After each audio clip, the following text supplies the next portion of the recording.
I grant you one wish, that upper pinch bolt comes out.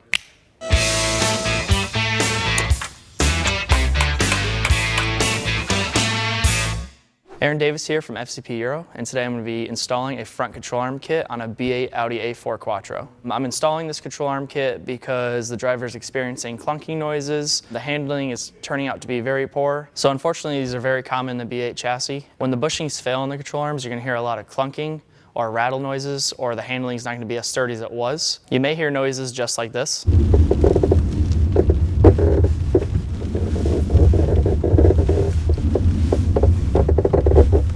And if you do hear noises like that, you're going to want to inspect your front lower control arm and front lower rearward control arm, and also your upper control arm bushings. The installation is the same for both sides. It's a smart idea just to replace both sides while you're doing this job. It doesn't make any sense to replace the driver or the passenger. Just doing both, save the headache. This kit is made by Miley.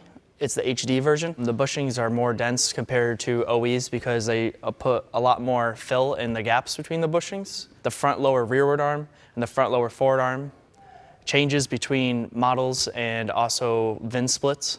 Today, for this kit for the B8 that I'm working on, we have an M14 with a 75mm bushing. And also for the front lower forward arm, there's a difference between the ball joint sizes. You can get that with an M14 or an M12, and today I'm going to be installing the M14. If you're not sure what size arms you need, you can always contact our service team. They can check by VIN. Some of the tools that we have here today are some ratchets from 1/2 inch all the way down to 1/4 inch. We have a variety of screwdrivers to help me align the control arms where the bushings were through the subframe, because you have to make sure the holes are aligned so you can get the bolt through. Some sockets that we use were anywhere from 16 to an 18. Also 3/8 or 1/2 inch. We also have some hammers, mallets to help place all these control arms in. Some specialty tools that you're going to want to be interested in are the ball joint separators. You definitely want to use this tool because if you try to air hammer the control arm out, you can take the sleeve out of the knuckle, which means you're going to have to replace the whole knuckle. They do not go back in. Also a strut spreader tool helps me get the lower control arms out. I also use this pickle fork to work the upper control arms out of the actual knuckle because there was so much corrosion in there, they wouldn't come out. Also, a helpful tip is PB Blaster. You might want to start soaking the upper pinch bolts in a few days before you start doing the job to see if you can loosen up any of the corrosion. Your best friend's going to be heat. We use MAP heat right now. Have some of this around. If you don't, it's not the end of the world. You can still probably get the job done. And also, anti-seize. Anti-seize is going to be your best friend here because if you have to do this job over again, make sure that anti-seize the upper control arm bolts so they come out a lot easier. And there's also a complete list of tools I use that you can find in the description below. So now I'm going to show you how to replace your front control arms on an Audi A4 Quattro. I'm going to be repairing this vehicle on a lift. It's just easier to show you guys with camera views. This is just as easy on a lift if you're doing it on the ground with jack stands. It's completely doable. In today's video, we're going to be focusing on the passenger side. Don't worry, it's the exact same thing on the driver's side. It's an exact mirror. This model has a wheel lug cover, so I'm going to take a 90-degree hook pick, put it right in the hole like this, tug, comes right out, put that to the side on the lift arm, and now we're going to take the 5/17s out. Next, we're going to remove the upper pinch bolt. This is make it or break it right here. If it comes out easily, I will be so thankful. If not, you're going to see the struggles of getting this bolt out. So, just going to try and loosen it, but it's not moving, guys. So, nut always comes out super easy. But the pinch bolt on the other hand does not. Let's try and loosen this. Wow. All right. The pinch bolt did not come out, so we're gonna have to use our good friend heat. This job is very straightforward, although it does depend if that upper pinch bolt comes out. If that upper pinch bolt comes out. The upper pinch bolt comes out.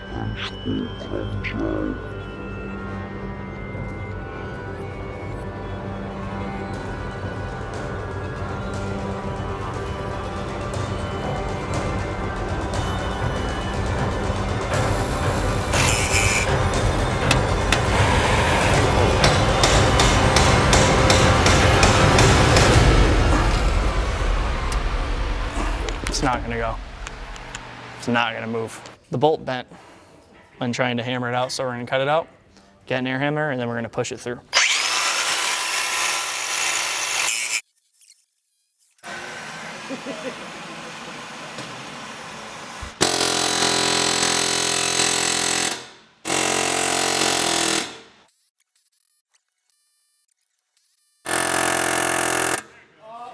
Oh no, it's stuck.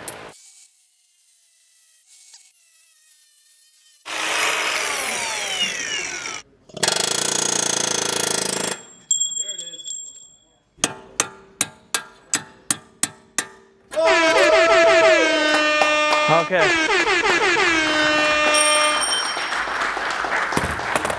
Hey, you guys. Thank you very much. Okay. Wow.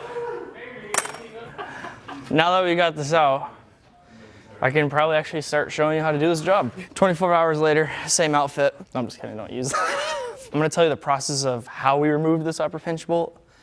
We started simple with some PB Blaster, try to loosen all the corrosion. Put the 16s on there, it was not having it. So then we went to the next step and we grabbed an air hammer. Went to go air hammer it, wasn't having it. And then I snapped the 16 over here. So I was about to drop the knuckle, but with a lot of heat and another air hammer attempt and a few punches, I finally got the upper pinch bolt out completely. So now I can go ahead and remove the upper control arms. This one I already removed and I took the bolt out. That's normal. So I'm gonna remove the other one with this pickle fork and just jam it in there. And you pull up.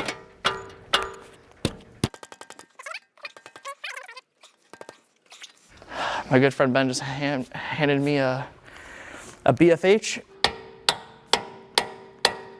You can actually see all the corrosion coming out.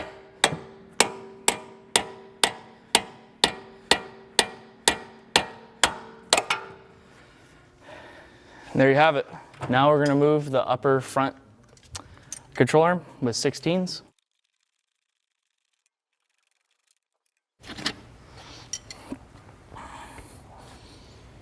Marshmallow. Fucking roasted that thing. Now I'm gonna install the new forward arm. It's a good idea just to replace these as a pair because it doesn't make any sense to do the front upper forward or the front upper rearward separate because no matter what, you're gonna have to fight that pinch bolt.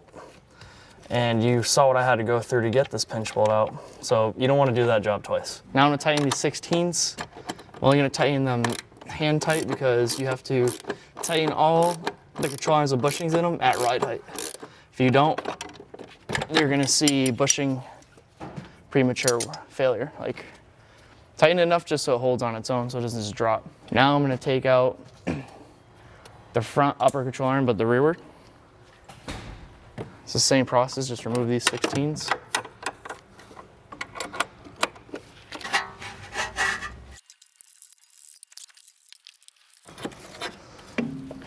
These control arms by Miley are labeled L for left and R for right. You can't really install them incorrectly, but just make sure you're installing them on the correct side of the vehicle. Left being driver's side and right being passenger side. Now I'm gonna install the rearward arm by tightening the 16s again.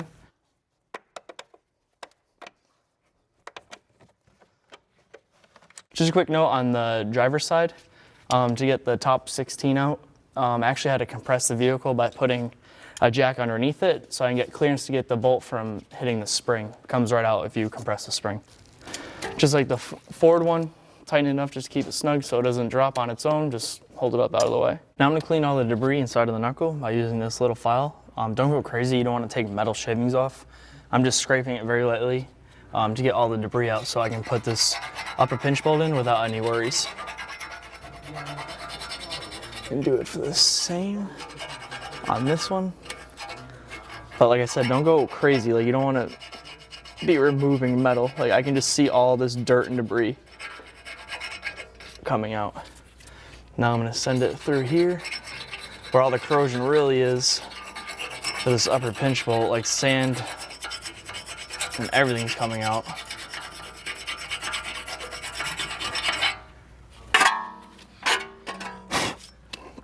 Just blow it out really quick and do one more take. And if you have a bristle brush, you can just go ahead and redo this again, but unfortunately we don't have one right now, so this is the method that's gonna work for us. I'm putting anti-seize on these ball joints. If you remember earlier, I was having a tough time just getting this control arm out because of all the corrosion. And now I'm gonna put anti-seize on the body of the pinch bolt. Now, since I left these a little loose, I can go ahead and start these in there. You might need to wrestle it actually a little bit. Let's see this. Now I'm going to send the pinch bolt through. Put the nut in. So now these control arms are seated. Now I use the pull jack to preload the suspension. I jacked it up to where it feels like the car is going to come off the lift, but obviously it's not. It's still safely on the lift. That's how I know that suspension is preloaded and ready to be torqued. So now I'm going to tighten the 16s for the control arms and torque them. Now that I hand tighten them, I'm going to torque them to 50 Newton meters plus 90 degrees. What are you talking to? I torqued the control arms to 50 Newton meters. The bolt's kind of hard to get to, so I use an extension with a swivel and a 16 on it. So now I have to do plus 90. It's easier to do the extra 90 degrees with a regular wrench because it's harder to do with a regular ratchet. Now for the front upper control arm, I just torqued it to 50 Newton meters. So now I'm going to show you the 90.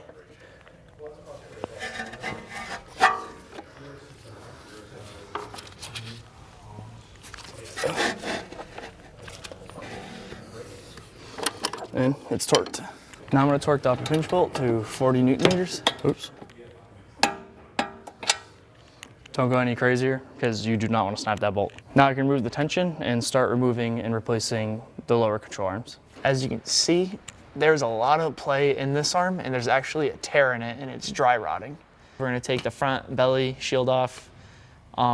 Usually there's a lot of T25s holding on. In this case, it's probably like 4. I'm going to take the T25s off. Now we're going to remove the front lower forward arm. I'm going to start by taking this 18 off first. It's nice to have an impact for this one because it's like really on there.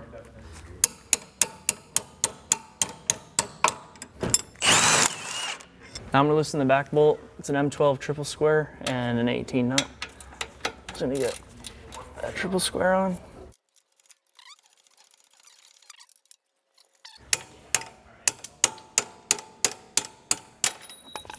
Now we're going to move the 16 for the front lower forward arm ball joint.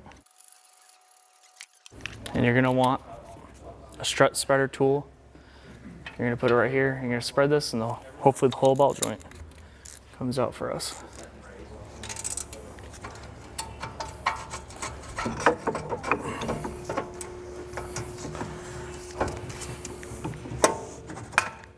This is your front lower forward arm with the ball joint. Now we're going to take the new front lower forward arm and install the ball joint with it. So you slide it through here. You put the 18 nut on top. So in the actual ball joint itself, it's held in by 5 Allen. So we're going to need that to counterhold when we're tightening this 18.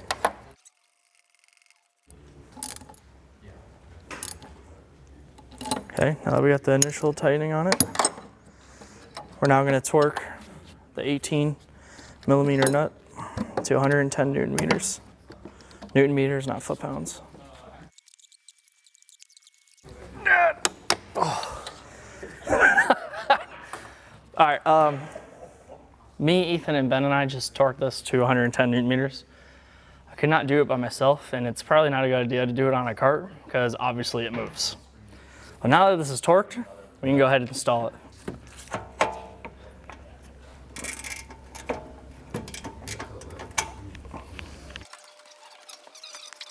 Wiggle it when you're pulling down on the steering knuckle so you get more play, and just make sure that this ball joint is fully seated before you let go of the spreader, which I'm going to remove right now. It's fully seated. Now all I have to do is put the 16 back in, the 18, and the M12 triple square.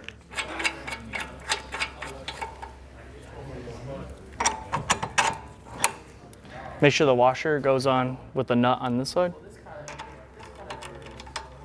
You may need a mallet to get this set back into its home. To get the front lower forward arm aligned back here to the subframe, use a screwdriver. I'm using a punch right here. Just get the holes aligned, and then I can use the new bolt to get it aligned as well. I use this hole over here because it's easier to access, so I can get these holes aligned.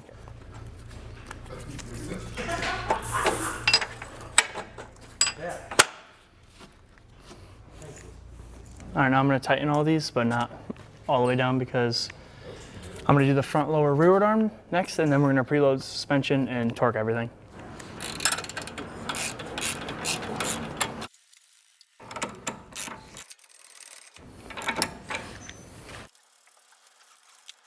These are tight, but they are not torqued.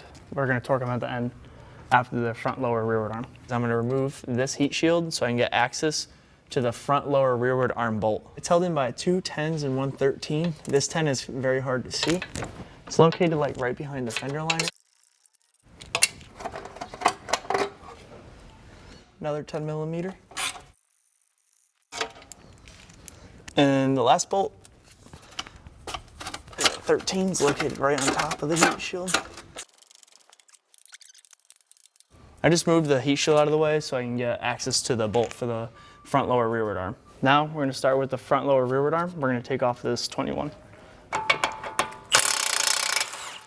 To move the front lower rearward arm, you're going to need a ball joint separator. Basically what it's doing is it's separating each part apart by tightening this 24 millimeter. And when this lets go, usually there's a loud bang, so let's see how loud it is.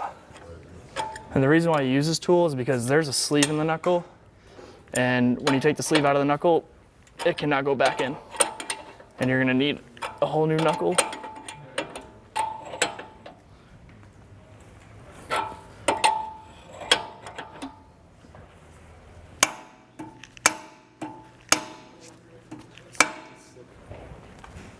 Wow.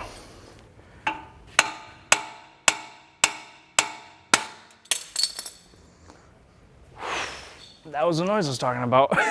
Now I'm gonna move the 18 holding in this front lower rearward control arm. I had to wrestle the heat shield out of the way so I can actually get a socket onto it.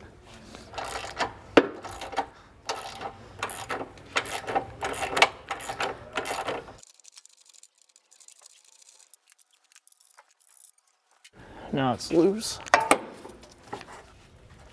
Just pull it down. Now I'm going to install the front lower rearward arm. Let's push it back up in the bracket, and this one just needs persuasion.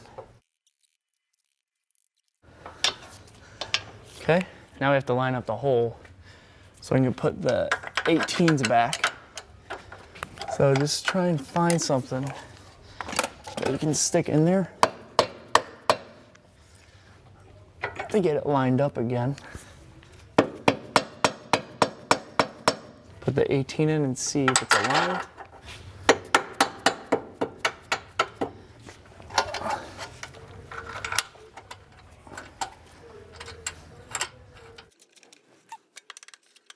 Now I'm going to hand tighten the 18, but not all the way. Just snug. You're going to have to preload the suspension when you tighten this. Because, like I said earlier, for the upper control arm bushings, if you do not tighten them when the suspension's preloaded, you're going to get bushing premature failure. And all the noises are going to be right back. Now I'm going to pull down on this ball joint. Put the 21.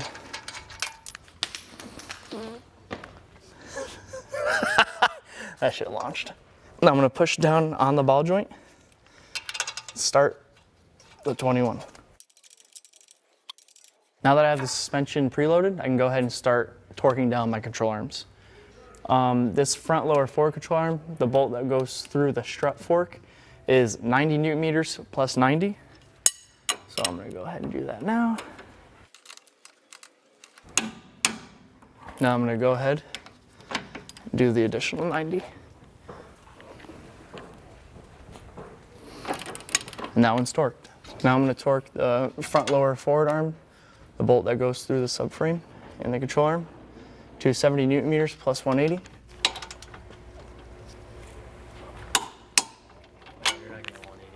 Now I'm going to do the additional 180 degree I'm gonna do 290 degrees. I'm gonna go from 4 to 7 o'clock. So right now I'm at 4, one smooth motion to 7, and one more time. That's tight. Now I'm gonna go ahead and torque the front lower rearward arm to 70 Newton meters plus 180. Now I'm gonna do the additional 180, just like I did for the front lower forward arm. I'm gonna do 4 o'clock to 7 o'clock. And then one more time.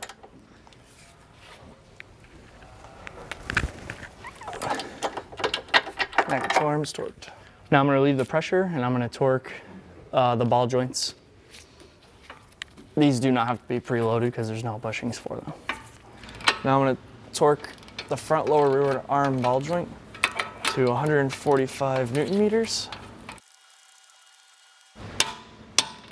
Now I'm gonna torque the 16 for the front lower forward ball joint. This one's to 40 Newton meters. That's it. Now I'm gonna install the heat shield and then we're gonna lower it, put the wheel on, and we're good to go. Heat shield, this upper fit, that's it. Now that I got the heat shield in place, I'm gonna go ahead and tighten the 10s.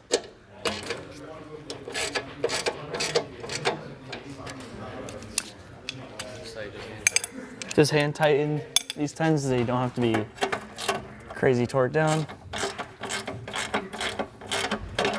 It's fine. Nice and sturdy. Now I'm gonna install the belly shield. So you just slide it in. Tighten down these back screws. There's 3 back here. In total, there's supposed to be 11 of them, but this vehicle we're working on today only had like 5 or 6 come in, so we're gonna have to reinstall those. Now that we have the belly shield installed, we're gonna lower the vehicle and install the wheels and torque them. And I just hand tighten these and then I'm gonna lower the vehicle and torque them properly.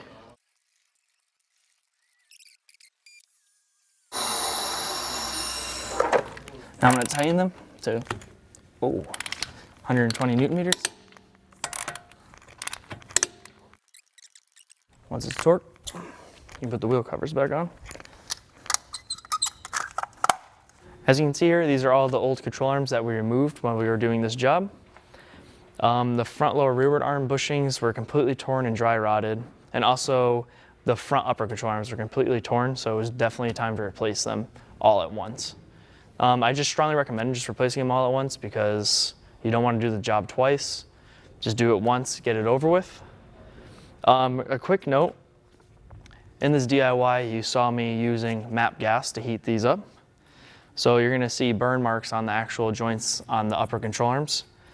Obviously, we replaced the whole complete control arm as a unit. If you're only replacing the control arm bushing, you wanna refrain from actually burning up the ball joint on the control arms because this is what's gonna cause damage to it. Just a side note, I went ahead and I did the driver's side. It took me an hour because the upper pinch bolt did not give me the same trebles that the passenger pinch bolt did. As you can see, this one pinch bolt is now 5 pieces. The passenger pinch bolt was a huge pain to get out. I'm glad that we got a video of this because you may actually come across this, but please don't let this video scare you. It can be a very straightforward job as long as this pinch bolt comes out, but now that you can see the struggles that we went through to get it out, so I hope that you have enough confidence to do it yourself. A huge shout out to all my friends and family here at FCP Euro that helped me get this pinch bolt out. I really appreciate you guys. After the repair is finished, always take it for a test drive. Make sure that your steering feels correct and make sure all those clunking and rattling noises went away. After performing the repair, it's also strongly recommended to go get an alignment. Sometimes after doing this repair, you may seem that the steering may be a little bit off. If you like the video, give the video a like. Don't forget to subscribe. If you have any questions, leave them in the comment box below, and I'll see you soon.